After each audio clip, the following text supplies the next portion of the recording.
سلام با تک تک از شما خوبان. با من رئیس خوش آمدید. در این ویدیو آموزشی میخوایم برایتان یاد بدم که چگونه میتوانیم پروفایل های خفن و استایلی با خود بسازیم. داخل برنامه پیکسارت میشویم و در این قسمت یک از عکس های گالری خود انتخاب میکنیم و ما عکسی که دوست داریم ادیت کنیم و انتخاب میکنیم.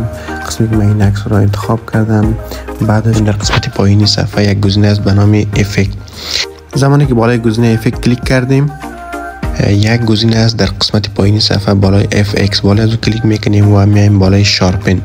از اول گزینه سوم انتخاب میکنیم. وقتی بالای گزینه شارپن که انتخاب کردیم، این قسم یک حالت میه بالای تصویر، یعنی خالکوبی های سفید میه. و من دوست دارم امی خالکوبی های سفید یا امی نواری سفید که بالای صفحه ظاهر میشه، ایره در درجه یا سایز 45 بانم. بعد از او بالای گزینه اپلای کلیک میکنیم، دوباره بالای گزینه FX کلیک میکنیم و در این قسمت میایم بالای HDR1 کلیک میکنیم.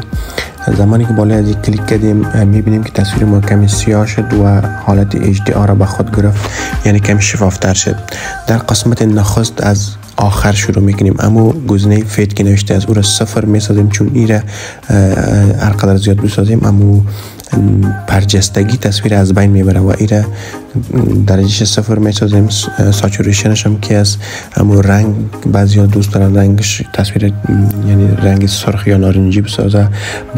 به هر اندازه‌ای که دوست دارن میتونن درجه یا سایزش ثابت بسازه و به هر سایزی که دوست دارن میتونن انتخاب کنن و من دوست ندارم این رنگ، ایره هم ساتوریشنش هم 0 میسازم و بعد از او بالای گزینه انشارپ میم. انشارپش که است اما سیاهی یا برجستگی تصویر زیاد میسازم. من دوست دارم میره بالای گزینه 40 بانم و بلورش دوست دارم بالای در سایز 35 بانم. بعد از او ایره که انتخاب کردیم بالای گزینه اپلای کلیک میکنیم. خب بعدش دوباره بالای گزینه افکت کلیک میکنیم و در این قسمت میایم بالای کالرز کلیک میکنیم. وقتی که بالای کالرز کلیک کردیم همون رنگ ها اینجا انواع رنگ ها میه و هر کی رنگ خوش داره میتونه انتخاب کنه.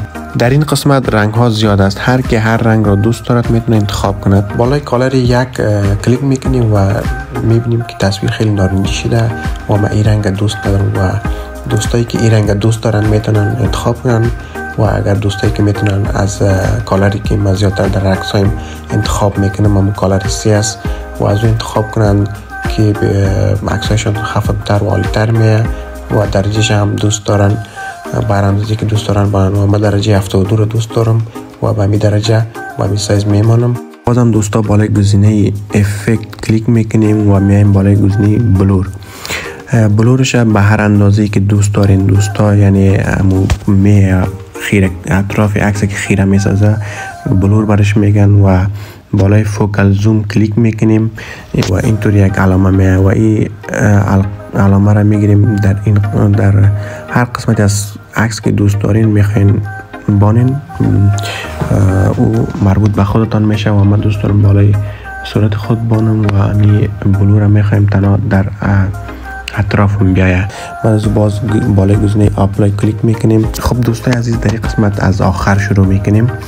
فیدش هم که است ما 0 میمانم. دوستای عزیز هاردنسش هم 100 میسازیم، چون یک دایره میه و توسط دایره ما میتونیم درست‌تر و شفافتر ادیت کنیم. بعد از اون ما این دایره رو میارم کمکی این طرف و بعدش سایزی دایره که است من دوست دارم در سایز دایره ما 40 میسازم و بعدش بلورش هم 100 دوست دارم 100 باشه و دوباره هاردنسش میگیرم 60 میسازم، چون امو دایره را میخوایم از بین میبرم و در تصویر دیدن نشه. سایز هاردنسش هم 60 میسازیم. بعد از او دوباره بالای گزینه اپلای کلیک میکنیم و به این طور شما میتونین عکسایتون خفن بسازین و هر نحوی که دوست دارین ادیت کنین. تشکر از این که با من تا این دم بودید و اگر از این ویدیو خوشتان آمده میتوانین ویدیو را لایک کنین، سیو کنین و با دوستایتون شیر کنید.